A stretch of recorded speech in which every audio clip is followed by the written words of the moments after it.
Welcome back to another episode of car talk. आज discuss करते हैं कि 2023 जो नया साल आया ये कैसा होगा रियल एस्टेट के हवाले से। इसके अंदर क्या ट्रेंड्स आएंगे, क्या इसके अंदर होने जा रहा है और क्या लगता है कि आगे क्या हालात आएंगे। आइए डिस्कस करते हैं।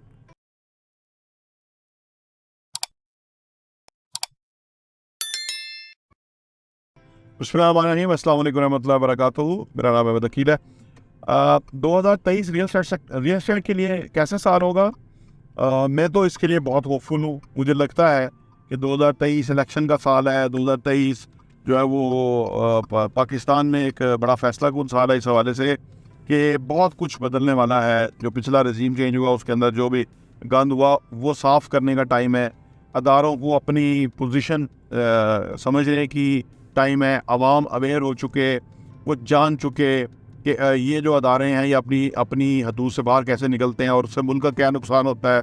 एक आर्मी चीफ जो है वो आके बगैर सोचे समझे वो जो फैसले करता है वो क्या होता है। ये जो लोग सियासतदान हैं ये अपने जो पैसे माफ़ करवाते हैं और अपने जो गंदे करतूत है उनको साफ़ कराने के लिए NRO लेते हैं। ये क्या होता है, बच्चा बच्चा जान गया। पाकिस्तान की 65% यूथ है और उसके अंदर ये जो अवेयरनेस अभी आई है ये बहुत ही अहम है। और पुराने लोग जो थे, जो झूठ सच मारने वाले थे, फ्रॉड करने वाले थे, वो अब अपनी मौत आप मरने वाले हैं क्योंकि अब जो ज़माना है वो बदला हुआ है।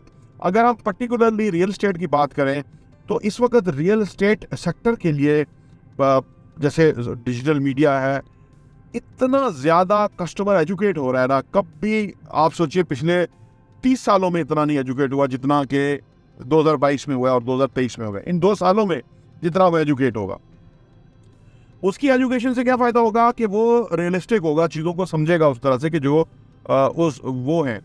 और फिर जो हमारा बेस है, इन्वेस्टमेंट बेस वो बढ़ेगा।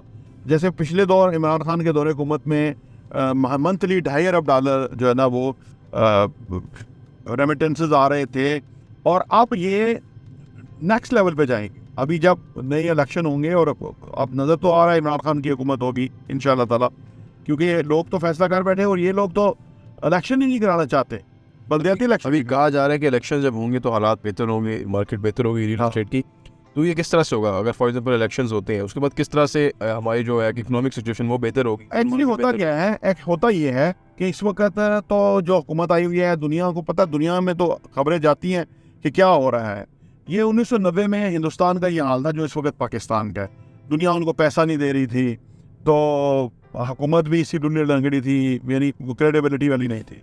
उसके बाद इलेक्शन हुए, इलेक्शन होने के बाद कांग्रेस की हुकूमत आई और उसके बाद खैर राजीव का कत्ल हो गया था तो उसके बाद कांग्रेस की हुकूमत आ गई। तो उसमें जो मनमोहन सिंह है वो जब आए तो उन्होंने फिर हिंदुस्तान को बड़े ज़बरदस्त लेवल पे, पहले वज़ीर ख़जाना रहे, फिर वो वज़ीर आज़म 2 दफ़ा रहे, तो उन्होंने मुल्क को, हिंदुस्तान को कहाँ से कहाँ पहुँचा दिया।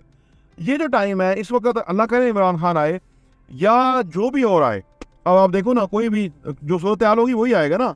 एस्टेब्लिशमेंट तो किसी को लाना चाहेगी तो वो तो मुँह की खाएगी इस दफ़ा, क्योंकि अब आप देखिए किसी को ले आए इलेक्शन को, इन्होंने अगर वो धांधली आलूद कर दिया तो फिर तो लोग निकल आएंगे सड़कों के ऊपर, तो किस किस को गोली मारेंगे, किस किस को वो करेंगे, मुल्क जाम हो जाएगा।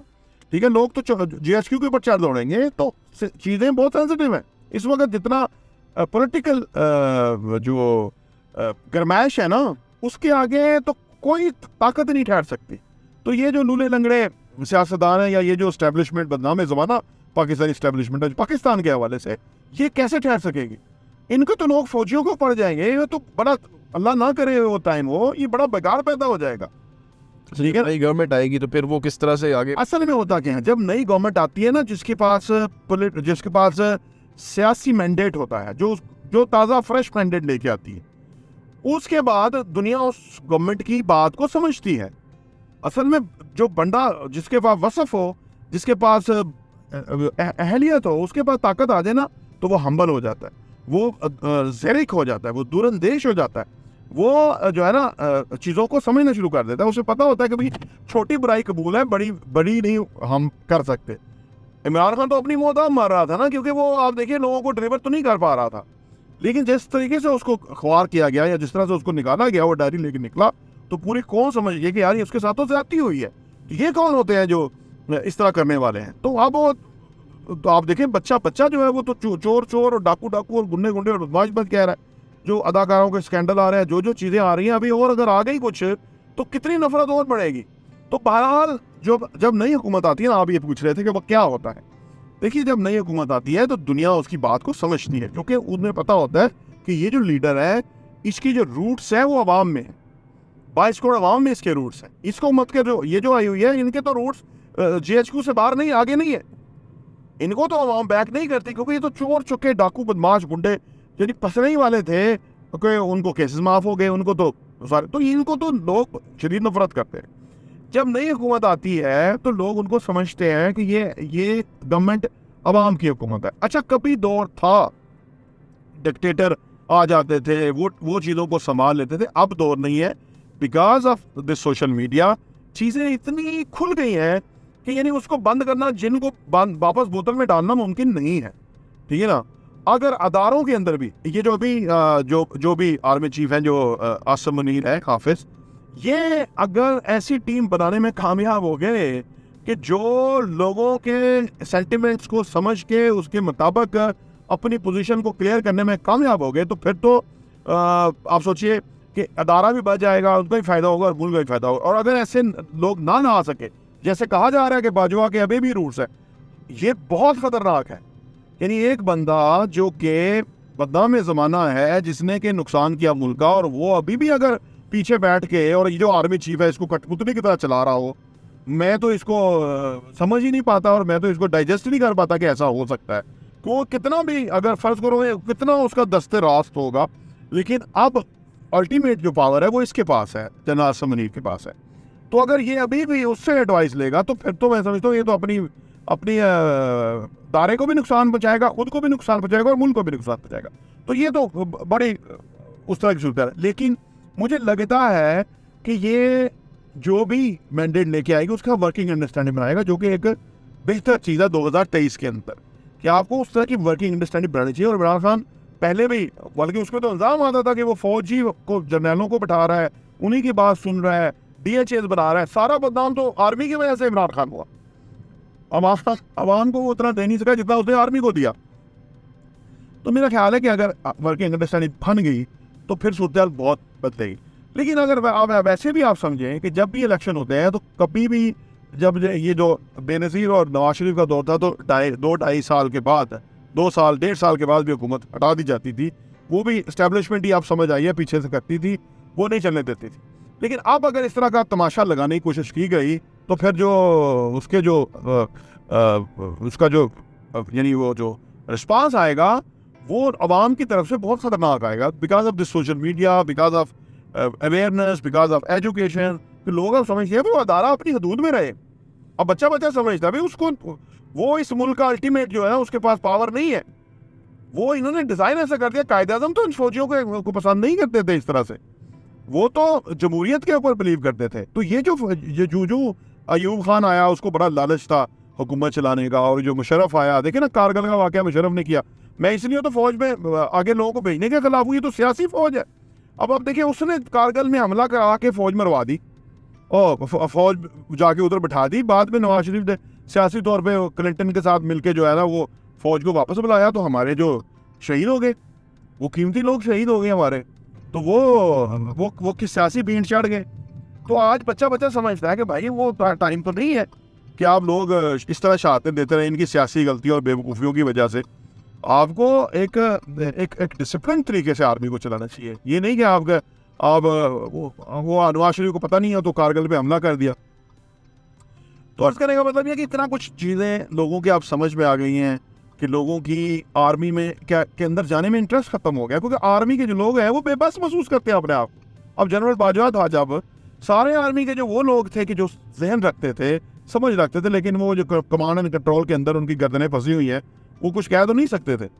तो वो ऐसे चलता रहा, मुल्क ख़राब होता रहा और वो बैठा हुआ था। तो लिहाजा अब 2023 बदला हुआ है, इसमें चीज़ें बदलेंगी। और ये जो चीज़ें होती हैं ना, जब ये राय आमा की जो बात है, ये इसको प्रेडिक्ट करना सम टाइम बड़ा मुश्किल होता है। और उसके लिए तो और भी मुश्किल होता है कि जिसको इक़्तिदार मिला हो या जिसको पावर जिसके पास हो, उसको प्रोडिक्ट करना बड़ा डिफिकल्ट होता है इस चीज़ को कि अवाम क्या चाह रहे हैं या अवाम क्या मांग रहे हैं या अवाम कैसे रिएक्ट करेंगे। बाजवा ने तो इमरान को भेजा था, फिर वो उसने सारे अदारों को, अदलिया तो वैसे ही उसका बगल बच्चा था, तो वो उसने समझा था कि भाई ये तो हमने कर दिया, इससे क्या फ़र्क पड़ता है। लेकिन बाद में जो म्यूज़िक उसको सुनने को मिला, जब वो ISI चीफ आके प्रेस कॉन्फ्रेंस करता, जो अरशद शरीफ का जो शहीद किया गया उसको, और उसके ऊपर जो आपने देखा, तो आपने देखा कि कितना बड़ा अदारा जो है वो एक्सपोज हो गया कि भाई उसने किस घिनौने तरीके से जो है ये चीज़ें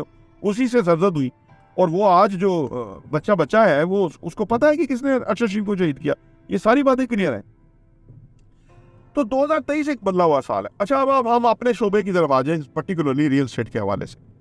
देखिए, रियल एस्टेट जो शोबा है ना, ये क्योंकि हाउसिंग की नीड लोगों की है, तो आप देखिए लोगों ने कपड़ा तो पहनना है, खाना खाना है, अनाज मालजा उनको चाहिए। अच्छा, कपड़ा, अनाज मालजा, खाना सस्ता है, वो रुकता नहीं है। रियल एस्टेट ज़रा एक्सपेंसिव होता है।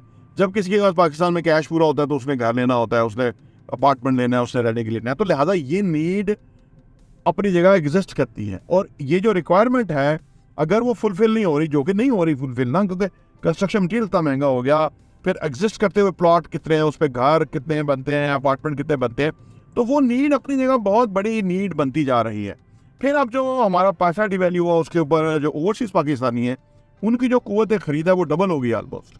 और वो बहुत बड़े, जो आप सोचिए पाकिस्तान में जो इन्वेस्टमेंट है उसमें बहुत बड़ा हिस्सा ओवरसीज का है। तो लिहाजा रियल स्टेट 2023 में तो ऊपर जाएगा ही जाएगा। ये जो सियासी हमने इतनी गुफ्तगू की, वो इसलिए की कि ये सारा कुछ अभी इस वक्त हो रहा है, जिस वक्त आप बात कर रहे हैं, इसके ऊपर कोई आप समझ लें कि आने वाले टाइम में इसमें हमें समझ आएगी कि क्या कुछ हो चुका है और क्या कुछ क्या पॉजिटिव चीज़ें हुई है। तो वो जो नीड है ना, हमारे घरों की जो नीड है, वो अपनी जगह एग्जिस्ट करती है। और इसलिए रियल स्टेट के शोबे में सिर्फ सियासी इस्तेहकाम आ जाता है, और ये जो अदारों के आपस में खींचातानी है, ये जो मामलात हैं, इनमें अगर सोल्यूशन आ जाता है तो इतनी पॉजिटिव फिजा पैदा हो जाएगी कि लोग हैरान होंगे कि ये ऐसे इतना बड़ा जो वो इसमें बेहतरी आई है वो कैसे आई है। तो इसलिए रियल स्टेट 2023 में बेहतर हो ही गया हुआ।